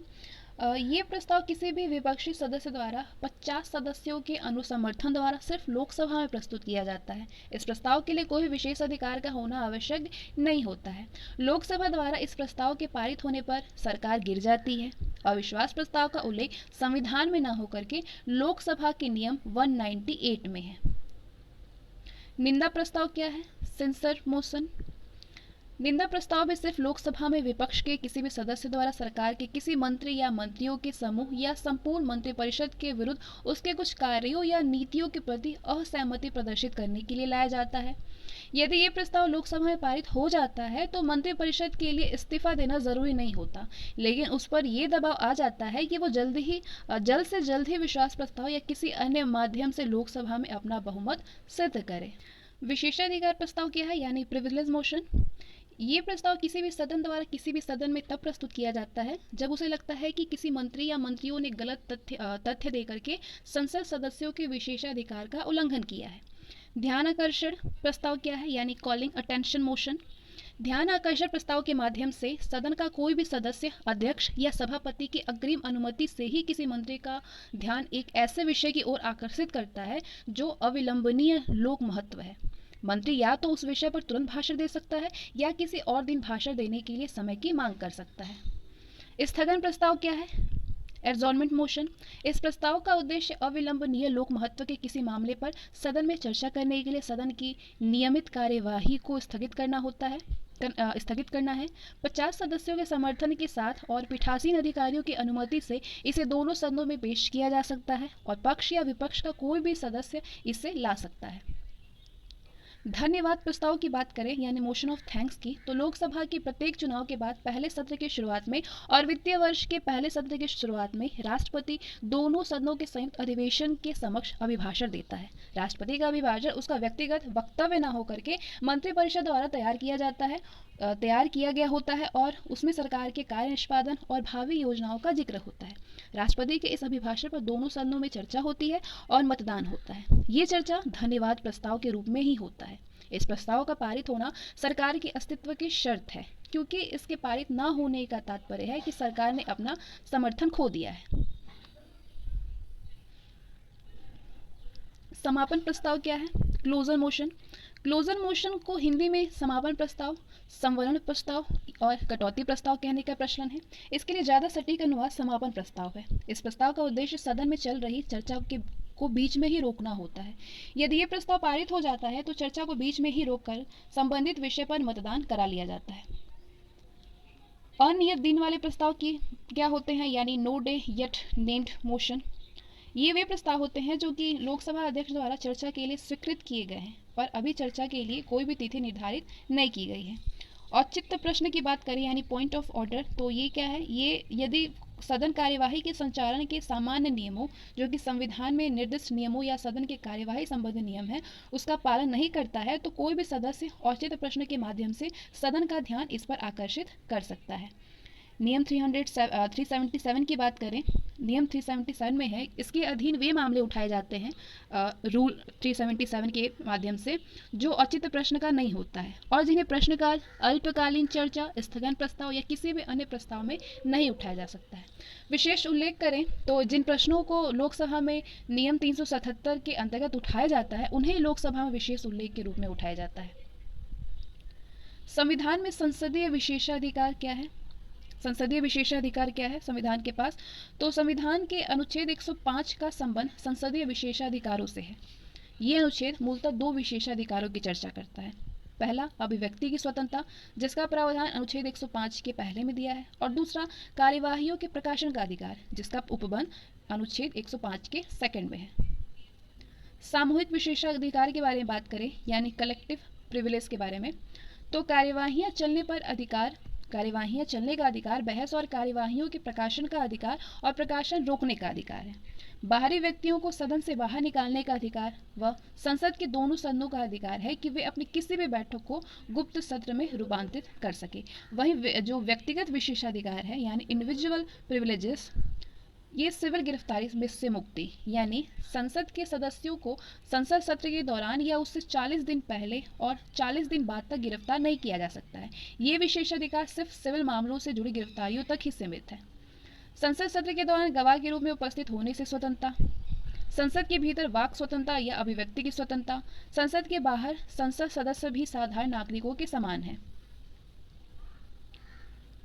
आगे हम संसदीय समितियों के बारे में बात करेंगे। तो संसदीय समितियां दो तरह की होती हैं, स्थायी समितियां यानी स्टैंडिंग कमिटीज और अस्थायी या फिर तदर्थ समितियां यानी एड हॉक कमिटीज। तो स्थायी समितियां वो होती हैं जो कि हमेशा अस्तित्व में रहती हैं और इनके सदस्यों का चयन प्रत्येक वर्ष या फिर निर्धारित समय के अनुसार किया जाता है, जैसे कि लोक लेखा समिति, प्राक्कलन समिति एक्सेट्रा। अस्थायी समिति या तदर्थ समितियां वो होती हैं जो कि किसी भी विशेष प्रयोजन के लिए बनाई जाती हैं और प्रयोजन पूरा होने पर जिनका अस्तित्व समाप्त हो जाता है। ये दो प्रकार की होती हैं, जांच समितियां और सलाहकार समितियां। संसद की प्रमुख स्थायी समितियां हैं लोक लेखा समितियां यानी पब्लिक अकाउंट्स कमेटी। ये सबसे पुरानी वित्तीय समिति है। इसमें कुल 22 सदस्य हैं, 15 लोकसभा के और 7 राज्यसभा के होते हैं। 1967 से प्रारंभ हुई एक परंपरा के अंतर्गत इसका अध्यक्ष विपक्षी दल से ही चुना जाता है। ये नियंत्रक एवं महालेखा परीक्षक द्वारा प्रस्तुत किए गए वार्षिक प्रतिवेदनों की जाँच करती है। इस समिति को प्राक्कलन समिति की जुड़वा बहन कहते हैं लोक लेखा समिति को। तो बात करते हैं प्राक्कलन समिति। 1950 के बारे में, यानी एस्टिमेट्स कमेटी 1950, इसमें कुल 30 सदस्य होते हैं, सिर्फ लोकसभा से ही चुने होते हैं। इसके कार्यों में वार्षिक अनुदानों की जांच करना, अतिरिक्त व पूरक अनुदानों पर चर्चा करना आदि शामिल है। इससे स्थायी मितव्ययता समिति भी कहा जाता है प्राक्कलन समिति को। लोक उपक्रम समिति 1964, कमिटी ऑन पब्लिक अंडरटेकिंग्स, इसके कुल 22 मेंबर्स होते हैं, 15 लोकसभा के और 7 राज्यसभा के होते हैं। ये लोक उपक्रमों के लेखों, रिपोर्ट और लोक उपक्रमों के संबंध में कैग रिपोर्ट की जांच करती है। इसका सभापति लोकसभा से ही होता है। लोक उपक्रमों का दैनिक प्रशासन और लोक उपक्रमों पर सरकारी नीति इसके अधिकार क्षेत्र से बाहर है। विभागीय समितियां 1993, डिपार्टमेंट कमिटीज, वर्तमान में ऐसी 16 समितियां लोकसभा और 8 राज्यसभा के अधीन कार्यरत है, जिनके अध्यक्षों की नियुक्ति लोकसभा अध्यक्ष व राज्यसभा सभापति करते हैं, जिनका मुख्य कार्य मंत्रालयों की अनुदान संबंधी मांगों की जांच करना व उन रिपोर्ट पर देना होता है। प्रत्येक समिति में 31 सदस्य होते हैं, 21 लोकसभा से और 10 राज्यसभा के होते हैं, जिन्हें लोकसभा अध्यक्ष व राज्यसभा सभापति चुनते हैं। परामर्शदात्री समितियां यानी कंसल्टेटिव कमेटीज, तो ये विभिन्न मंत्रालयों से संबंधित होती हैं और मंत्री या राज्य मंत्री इनके अध्यक्ष होते हैं। ये तकनीकी तौर पर संसदीय समिति नहीं होती है परामर्शदात्री समिति। कार्य मंत्रणा समिति, इसका प्रमुख कार्य सदन की कार्यवाही और समय तालिका को विनियमित करना है। ये दोनों सदनों के लिए पृथक पृथक होती है, अलग अलग होती है। लोकसभा की समिति में 15 व राज्यसभा की समिति में 11 सदस्य होते हैं। लोकसभा अध्यक्ष व राज्यसभा सभापति इनके अध्यक्ष होते हैं। आगे हम विशेषाधिकार समिति के बारे में बात करेंगे। तो इसका कार्य किसी भी समिति के सदस्यों के विशेषाधिकारों के हनन की जांच करना है। इसका कार्य अर्ध न्यायिक प्रकृति का होता है। लोकसभा व राज्यसभा की विशेषाधिकार समिति पृथक पृथक होती है, अलग अलग। इसमें 15 लोकसभा के और 10 सदस्य राज्यसभा के होते हैं। लोक लेखा समिति, प्राक्कलन समिति, लोक उपक्रम समिति, विभागीय समिति में किसी भी मंत्री को सदस्य नहीं बनाया जाता है और किसी भी सदस्य के मंत्री बनने पर उसकी सदस्यता समाप्त हो जाती है।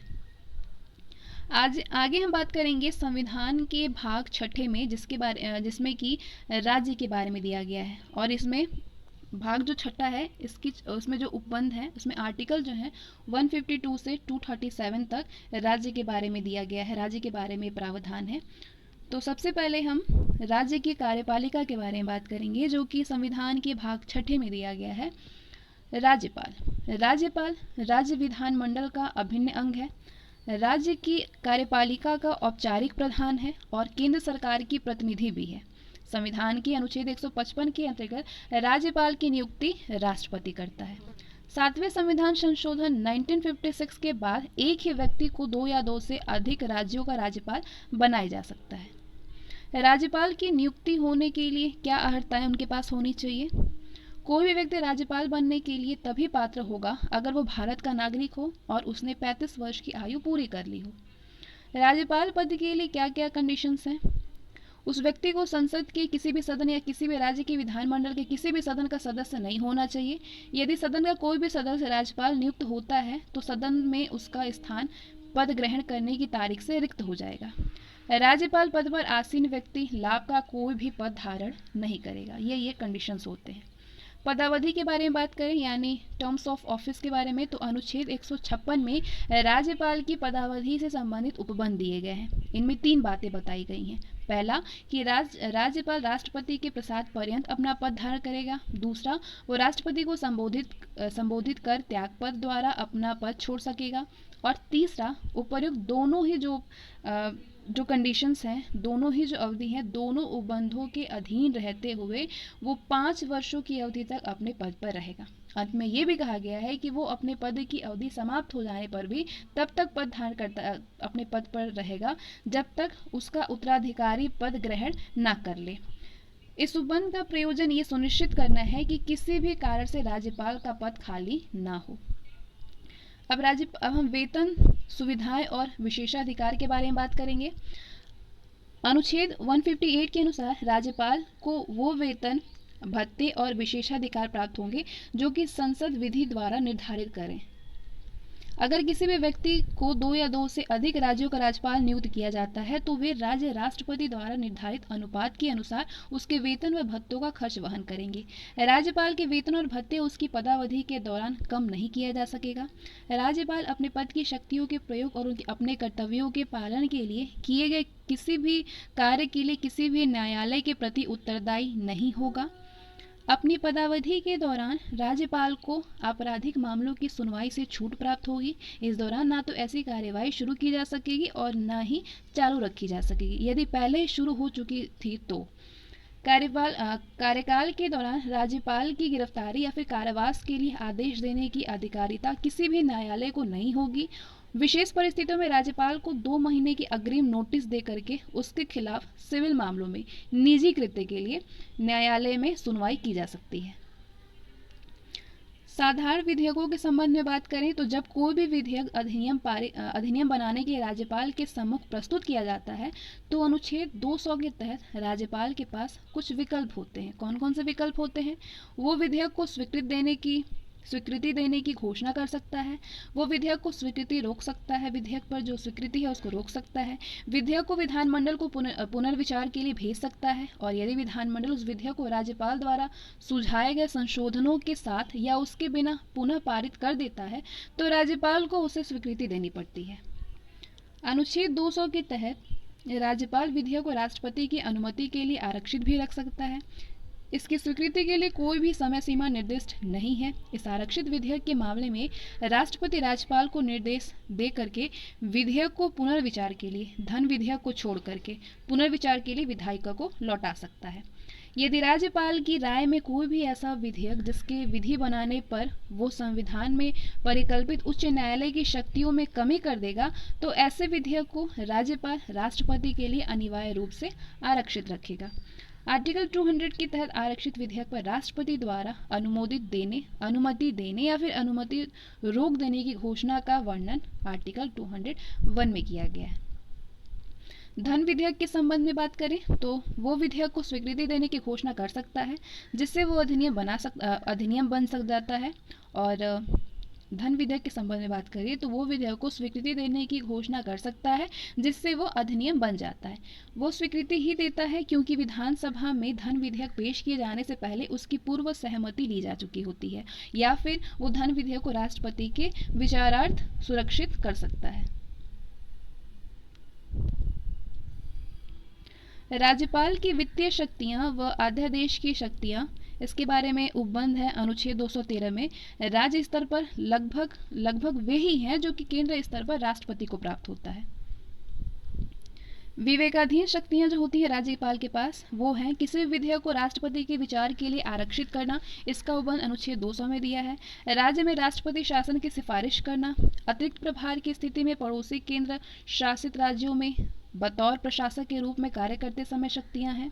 असम, मेघालय, त्रिपुरा और मिजोरम के राज्यपाल द्वारा खनिज उत्पादन की रॉयल्टी के रूप में जनजातीय जिला परिषद को देय राशि का निर्धारण करना और राज्य के प्रशासनिक मामलों में मुख्यमंत्री से जानकारी प्राप्त करना। राज्यपाल के बाद हम बात करेंगे मुख्यमंत्री के बारे में जो कि संविधान के 6ठे भाग में दिया है। किसी भी राज्य में मुख्यमंत्री की वही स्थिति होती है जो कि संघ में प्रधानमंत्री की होती है। राज्यपाल राज्य की मुखिया होता है और मुख्यमंत्री सरकार होता है। अनुच्छेद 164 के पहले में बताया गया है कि मुख्यमंत्री की नियुक्ति राज्यपाल करेगा और अन्य मंत्रियों की नियुक्ति राज्यपाल मुख्यमंत्री की सलाह पर करेगा। किसी राज्य के विधानमंडल के किसी सदस्य की निहरता से संबंधित निर्णय चुनाव आयोग की सलाह पर राज्यपाल करता है। इसका प्रावधान अनुच्छेद 192 में है, आर्टिकल 192 में। राज्य की परिषद के बारे में बात करेंगे तो अनुच्छेद 164 के पहले में निहित है कि मंत्री राज्यपाल के पश्चात पर्यंत अपने पद धारण करेंगे। इसका तात्पर्य है कि मंत्री सामूहिक रूप से भले ही विधानसभा के प्रति उत्तरदायी हो, वो व्यक्तिगत तौर पर कार्यपालिका के प्रमुख के प्रति उत्तरदायी होते हैं। राज्यपाल के पश्चात पर्यंत पद धारण करने का वास्तविक अर्थ मुख्यमंत्री के पश्चात पर्यंत पद धारण करना है। संविधान के 91st अमेंडमेंट एक्ट 2003 के माध्यम से आर्टिकल 164 फर्स्ट को अंतः स्थापित करके ये उपबंध किया गया है कि मंत्रिपरिषद में मुख्यमंत्री सहित मंत्रियों की कुल संख्या विधानसभा के सदस्यों की कुल संख्या के 15% से अधिक नहीं होगी, लेकिन किसी भी राज्य में मुख्यमंत्री सहित मंत्रियों की संख्या 12 से कम नहीं होगी। दल बदल विरोधी से संबंधित प्रावधान है। दल बदल संबंधी 10वीं अनुसूची 52वें संविधान संशोधन अधिनियम 1985 द्वारा अंतः स्थापित की गई थी। दल बदल की स्थिति में अब 91वें संविधान संशोधन के बाद से कम 2/3 सदस्यों द्वारा किसी भी अन्य दल में किया गया विलय यानी मर्जर ही कानूनी तौर पर मान्य है। यदि उससे कम सदस्य दल छोड़ने का फैसला करते हैं तो वे सदन के सदस्य नहीं रहते हैं और उन्हें जनता से पुनः निर्वाचित होना पड़ता है। राज्य का महाधिवक्ता यानी एडवोकेट जनरल ऑफ स्टेट। अनुच्छेद 165 के फर्स्ट के अनुसार प्रत्येक राज्य का राज्यपाल उच्च न्यायालय का न्यायाधीश नियुक्त होने के लिए आहरित किसी भी व्यक्ति को राज्य का महाधिवक्ता नियुक्त करेगा। महाधिवक्ता राज्यपाल के प्रसाद पर्यंत पद धारण करेगा। इसका प्रावधान अनुच्छेद 165 के 3 में दिया है और अनुच्छेद 165 के 2 के तहत महाधिवक्ता राज्य सरकार को विधि से संबंधित विषयों पर सलाह देगा और सौंपे गए विधिक प्रकृति के अन्य कार्य करेगा। विधान परिषद। अनुच्छेद 169 के अंतर्गत संसद विधि द्वारा किसी भी राज्य में विधान परिषद का सृजन या समाप्त करने के लिए विधि बना सकेगी, बशर्ते उस राज्य की विधानसभा ने इस आशय का संकल्प पारित किया हो। आर्टिकल 169 के अंतर्गत संसद विधि द्वारा किसी भी राज्य में विधान परिषद का सृजन या समाप्त करने के लिए विधि बना सकेगी, बशर्ते उस राज्य की विधानसभा ने इस आशय का संकल्प पारित किया हो। ऐसा संकल्प विधानसभा की कुल सदस्य संख्या के बहुमत के द्वारा और उपस्थित और मत देने वाले सदस्यों की संख्या के कम से कम 2/3 बहुमत द्वारा पारित होना अनिवार्य है।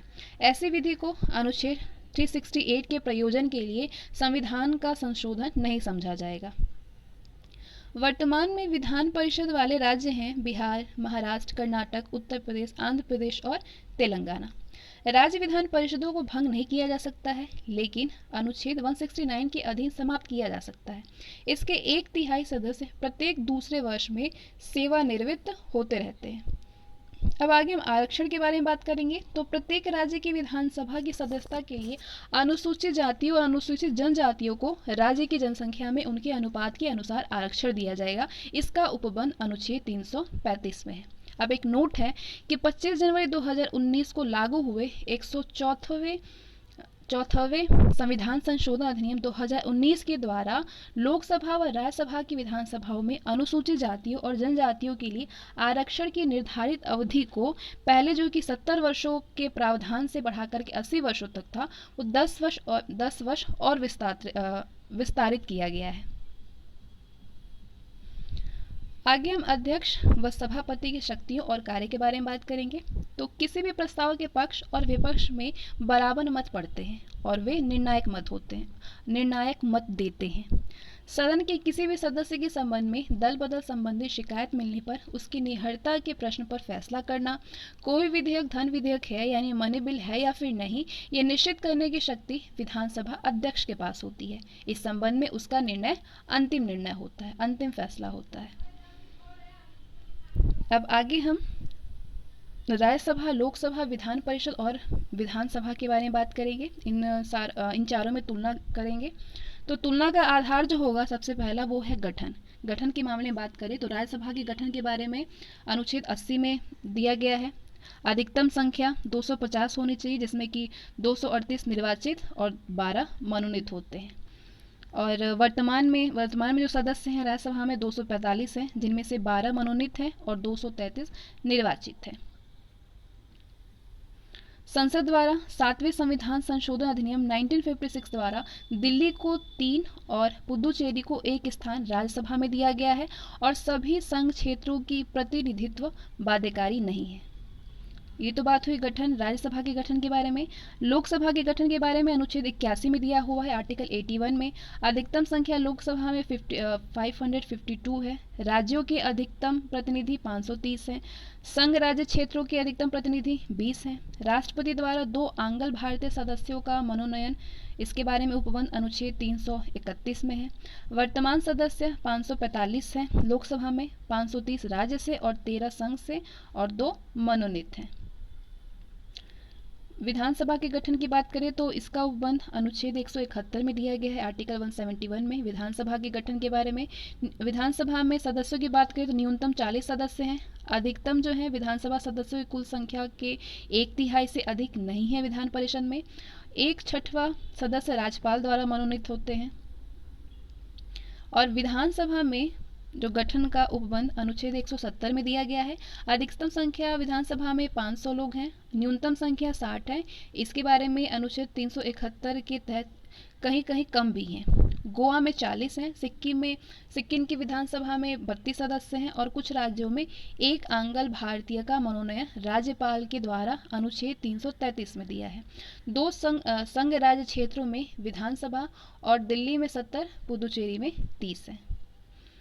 अप्रत्यक्ष निर्वाचन, चुनाव प्रणाली के बारे में बात करें तो राज्यसभा में अप्रत्यक्ष निर्वाचन होते हैं, लोकसभा में प्रत्यक्ष निर्वाचन होता है। ठीक है, विधान परिषद में अप्रत्यक्ष निर्वाचन होते हैं, चुनाव होता है, और विधानसभा में प्रत्यक्ष निर्वाचन होता है। तो ये तो चुनाव प्रणाली की बात हुई। अब कार्यालय अवधि की बात करें तो राज्यसभा की कार्यालय अवधि स्थायी सदन होता है और सदस्यों का कार्यकाल 6 साल का होता है। लोकसभा में सामान्य 5 वर्षों के लिए, लेकिन राष्ट्रपति उनसे पहले भी विघटन कर सकता है। विधान परिषद स्थायी सदन होता है और सदस्यों का कार्यकाल 6 साल का होता है। विधानसभा 5 साल होते हैं, लेकिन राज्यपाल उससे पहले भी विघटन कर सकता है। सदस्यता के लिए अर्हता के बारे में बात करें तो राज्यसभा में जो बनने के लिए जो अर्हता चाहिए राज्यसभा का सदस्य, वो पहले तो भारत का नागरिक होना चाहिए, आयु जो है कम से कम 30 साल होना चाहिए।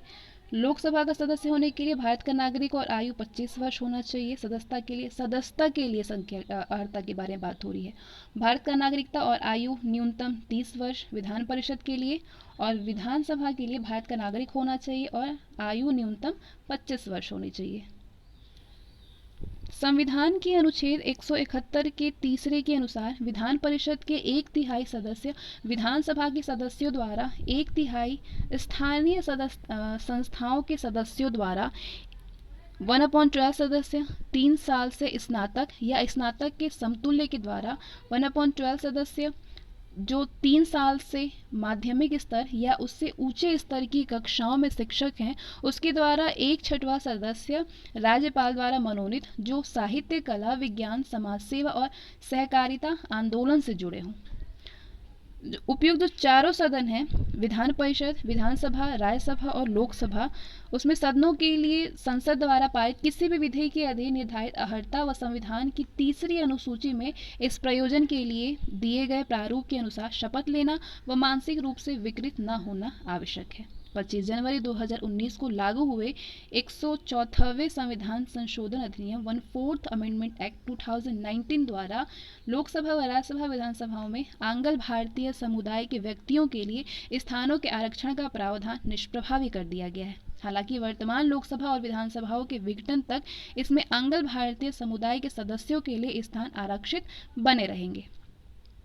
लोकसभा, राज्यसभा, विधानसभा और विधान परिषद का कोई भी सदस्य अगर सदन से अनुमति लिए बगैर 60 दिनों तक अनुपस्थित रहा तो उसकी सदस्यता को समाप्त कर दी जाएगी।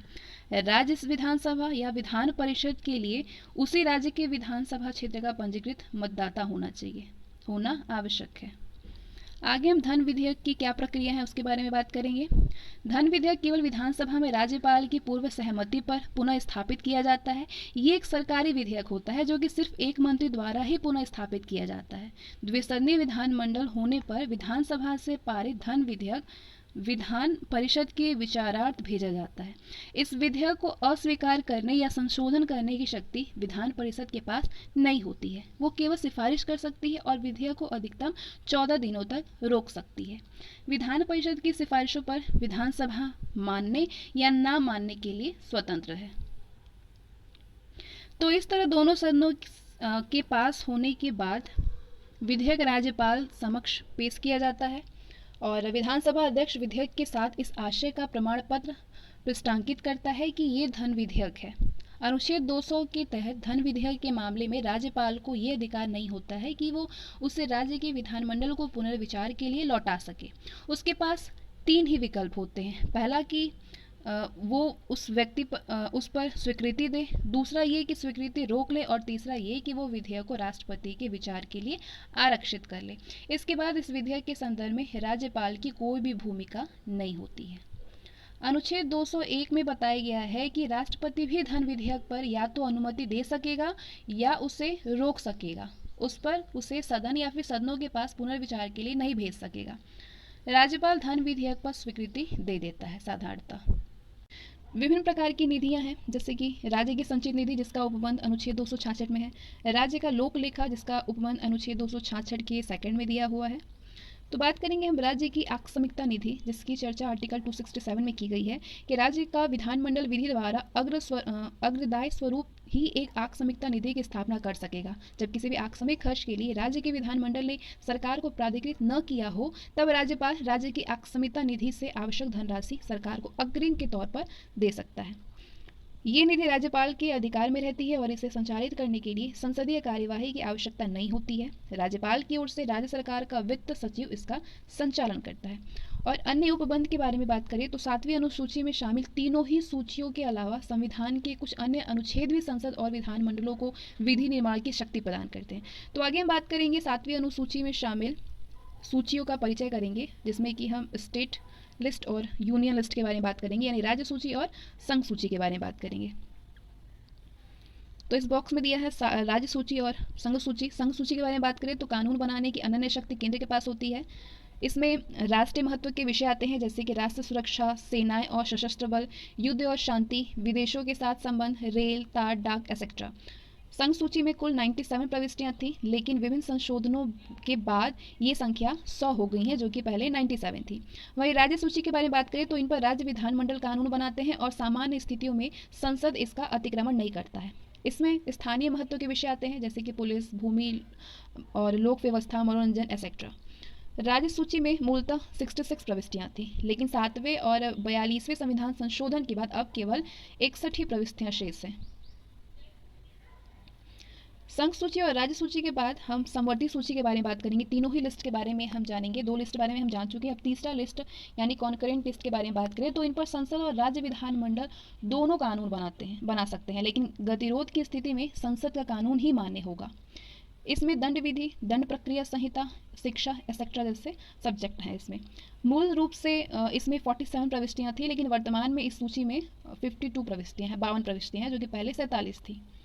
अनुच्छेद 248 ये घोषित करता है कि अवशिष्ट यानी शेष रह गई शक्तियां केंद्र में निहित होगी। साथ ही ये केंद्र को करारोपण यानी जो कि सूचियों में अवर्णित है, करारोपण की शक्ति भी देता है।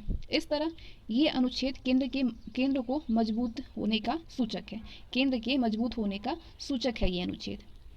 अनुच्छेद 250 में स्पष्ट किया गया है कि जब तक राष्ट्रीय आपात की उद्घोषणा लागू है, तब तक संसद को राज्य सूची में शामिल विषयों पर भारत या उसके किसी भी भाग के लिए विधि बनाने की शक्ति नहीं होगी। संसद द्वारा निर्मित ऐसी विधियां आपात की उद्घोषणा की समाप्ति के 6 महीने की अवधि पूरी होते ही समाप्त हो जाएगी। अनुच्छेद 252 में कहा गया है कि अगर 2 या अधिक राज्यों के विधानमंडल संकल्प पारित करके संसद से निवेदन करते हैं तो संसद राज्य सूची के किसी भी विषय पर कानून बना सकेगी। अनुच्छेद 253 के तहत संसद को विशेष शक्ति दी गई है कि वो भारत सरकार द्वारा किसी भी अन्य देश के साथ की गई संधि, करार, अभिसमय या किसी भी अंतर्राष्ट्रीय सम्मेलन, संगठन या अन्य निकाय में किए गए किसी भी विनिश्चय को लागू करने के लिए भारत के संपूर्ण राज्य क्षेत्र या उसके किसी भी भाग के लिए विधि पारित कर सकती है। आगे राष्ट्रपति शासन के दौरान क्या क्या चीज़ें होती हैं। अगर अनुच्छेद 356 के तहत किसी भी राज्य में राष्ट्रपति शासन की उद्घोषणा हो जाती है तो राज्य के विधानमंडल की शक्तियां कुछ समय के लिए केंद्र को मिल जाएगी। अनुच्छेद 357 में बताया गया है कि इस अवधि के दौरान राज्य के विधानमंडल की शक्तियां संसद द्वारा या संसद के प्राधिकार के अधीन प्रयुक्त होगी। राष्ट्रीय महत्व की संस्थाओं के संबंध में अगर संसद विधि द्वारा किसी भी संस्था को राष्ट्रीय महत्व की संस्था घोषित कर देती है तो उस समय संस्था से संबंधित सभी विषयों पर विधि बनाने के लिए अधिकृत हो जाएगी। धर्मदत्त बनाम भारत संघ 2004 के मामले में सर्वोच्च न्यायालय ने संसद की इस शक्ति को वैधता प्रदान की थी। केंद्र और राज्यों के प्रशासनिक संबंध के बारे में आगे हम बात करने वाले हैं। तो संविधान के भाग 11 के अध्याय 2 का शीर्षक है प्रशासनिक संबंध। इसके अंतर्गत अनुच्छेद 256 से 263 शामिल है। इनमें अनुच्छेद 262 और 63 का ज़्यादा संबंध केंद्र राज्य के बजाय विभिन्न राज्यों के आपसी संबंधों से है, जबकि शेष अनुच्छेद केंद्र और राज्य के प्रशासनिक संबंधों का वर्णन करता है। सरकारी आयोग 1983 व पुच्छी आयोग 2007 का राजमन्नार समिति का संबंध केंद्र राज्य संबंधों से है। अंतर्राज्यीय परिषद के बारे में हम कुछ जानकारियाँ लेते हैं इस बॉक्स के जरिए। सरकारी आयोग, जिसमें कि अध्यक्ष RS सरकारिया और 2 अन्य सदस्य B शिवरमन और SR सेन हैं। इनकी सिफारिशों पर मई 1990 में अंतर्राज्यीय परिषद का गठन किया गया। संविधान के अनुच्छेद 263 में ये व्यवस्था है कि राष्ट्रपति आदेश के द्वारा अंतर्राज्यीय परिषद की स्थापना कर सकता है, जिसका मुख्य कार्य केंद्र राज्य के आपसी विवादों का समाधान करना है। अन्य संवैधानिक प्रावधान है, राज्य के निर्वाचन आयुक्त व राज्य के लोक सेवा आयोग के सदस्यों व अध्यक्ष की नियुक्ति राज्यपाल करता है, लेकिन उन्हें पद से हटाने की शक्ति सिर्फ राष्ट्रपति के पास होती है। अगर किसी भी राष्ट्रपति का राज्यपाल संघ लोक सेवा आयोग से निवेदन करता है तो आयोग उस राज्य की आवश्यकताओं की पूर्ति के लिए कार्य कर सकता है। इसका प्रावधान अनुच्छेद 315 में दिया है। अंतर्राज्यीय नदी जल विवाद के बारे में बात करेंगे हम, कुछ यहाँ से हम जानकारी लेंगे। संविधान का अनुच्छेद 262 ये प्रावधान करता है कि संसद विधि द्वारा अंतर्राज्यीय नदी के जल वितरण जैसे मुद्दों के न्याय निर्णय के लिए विशेष अधिकरण गठित कर सकती है। संसद ऐसी व्यवस्था भी कर सकती है जिससे न तो सर्वोच्च और न ही उच्च न्यायालय ऐसे विवादों में अपने अधिकार क्षेत्र का प्रयोग कर सके। राज्यों की कराधान शक्ति पर नियंत्रण कैसे हो सकती है? राज्य सूची के विषय पर विधि बनाने की शक्ति राज्यों को देने के बावजूद संविधान उन पर कुछ नियंत्रण लगाता है, जिससे केंद्र राज्य संबंधों और विभिन्न राज्यों के आपसी संबंधों में तनाव की स्थिति उत्पन्न न हो। संविधान के आर्टिकल 276, 286, 287 और 288 में ऐसे नियंत्रण लगाए गए हैं। तो आगे हम केंद्र और राज्यों की कराधान शक्तियों के बारे में बात करेंगे इस चार्ट के थ्रू। संघ सूची के कर, राज्य सूची के कर और संवर्ती सूची के कर। संघ सूची के कर के बारे में बात करें तो इसमें ऐसे विषय दिए गए हैं जिन पर संसद विधि बना करके कर लगा सकती है। संघ सूची में विषय कृषि आय से भिन्न आय पर कर, सीमा शुल्क, उत्पाद शुल्क जिसमें भारत में निर्मित तंबाकू, अल्कोहलिक लीकर एसेट्रा ये उत्पाद शुल्क हैं। निगम कर, सीमा कर, समाचार पत्रों में प्रकाशित विज्ञापनों और क्रय विक्रय पर कर, सेवा कर आदि शामिल हैं। वहीं राज्य सूची में ऐसे विषय हैं जिन पर राज्य के विधानमंडल कर लगा सकते हैं। इसका विषय है किस विषयों पर कर लगा सकते हैं? भू राजस्व का निर्धारण और संग्रहण में, कृषि आय पर कर लगा सकते हैं, कृषि भूमि के संबंध में संपदा शुल्क, भूमि और भवनों पर कर, पथ कर, विद्युत पर कर, विलासितापूर्ण वस्तुओं पर कर आदि शामिल हैं। वहीं संवर्ती सूची में करों से संबंधित सिर्फ 3 प्रविष्टियां हैं: मशीनी वाहनों पर कर, न्यायिक स्टैंपों से भिन्न स्टैंप शुल्क और उपरोक्त विषयों से संबंधित फीसें, लेकिन इनमें किसी भी न्यायालय में दी जाने वाली फीसें शामिल नहीं हैं। और चौथा है अवशिष्ट शक्तियाँ। हमारे संविधान द्वारा अवशिष्ट शक्तियाँ संसद को दी गई हैं और ये शक्ति करों के अधिरोपण के विषय पर भी लागू होती है। उपहार कर, संपदा कर, व्यय कर एसेट्रा ये अवशिष्ट शक्तियों में है। पहले सेवा कर भी इसमें शामिल था, लेकिन 88वें संविधान संशोधन अधिनियम द्वारा इसे संघ सूची में शामिल कर दिया गया है।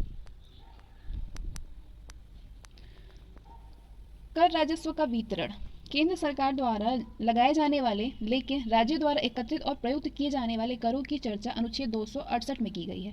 वर्तमान में इसमें 2 करों को शामिल किया गया है: संघ सूची में वर्णित स्टैंप शुल्क और संघ सूची में वर्णित औषधियों और प्रसाधन उत्पादों पर लिए जाने वाले उत्पाद शुल्क।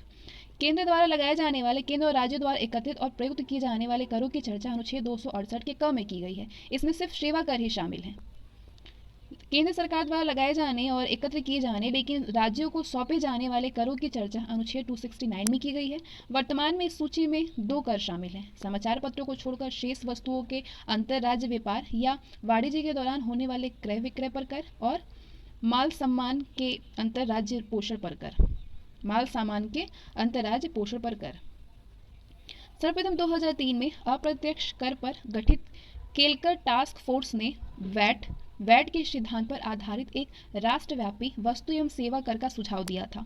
विभिन्न चुनौतियों के बाद दिसंबर 2014 में लोकसभा में 122 अमेंडमेंट एक्ट विधेयक के रूप में इसे पेश किया गया और मई 2015 को पारित कर दिया गया। विभिन्न राजनीतिक दलों के मध्य आम सहमति बनने के बाद अगस्त 2016 में इसे राज्यसभा के द्वारा भी पारित कर दिया गया।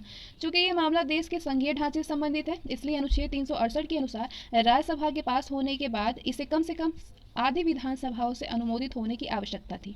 आवश्यक विधानसभाओं के द्वारा अनुसमर्थन मिलने के बाद इसे राष्ट्रपति की भी अनुमति प्राप्त हो गई और ये 101वें संविधान संशोधन अधिनियम के रूप में अधिसूचित हो गया। इसके तहत संशोधित संविधान अनुच्छेद 279 क के अनुसार जीएसटी काउंसिल की भी गठन हो चुकी है। जीएसटी काउंसिल का गठन भी हो चुका है। जीएसटी कर प्रणाली 1 जुलाई 2017 से लागू हो गई है। केंद्र द्वारा लगाए जाने और एकत्र किए जाने वाले लेकिन केंद्र और राज्यों में बढ़ जाने वाले करों की चर्चा अनुच्छेद 270 में की गई है।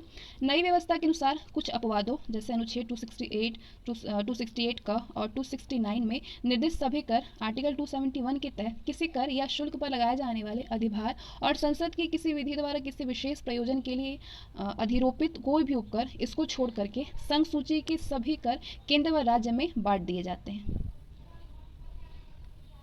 अनुच्छेद 271 के अनुसार संसद अनुच्छेद 269 और 270 में निर्दिष्ट करों में से किसी या किन्हीं पर केंद्र सरकार के प्रयोजनों के लिए अधिभार लगा सकेगी और ऐसे अधिभारों की संपूर्ण प्राप्तियां भारत की संचित निधि का हिस्सा बनेगी। राज्यों को अधिभार की प्राप्ति में कोई भी हिस्सा नहीं मिलता है। इसके बाद संविधान के भाग 8 में संघ राज्य क्षेत्र के बारे में दिया गया है, जिसमें आर्टिकल 239 से 241 तक संघ राज्य क्षेत्र के बारे में दिया गया है। तो इसकी चर्चा हम नेक्स्ट वीडियो में करेंगे। ये वीडियो अगर आपके लिए यूज़फुल है तो इसको लाइक और शेयर करें। नेक्स्ट वीडियो में हम आगे के टॉपिक्स को कवर करेंगे पॉलिटिक्स से।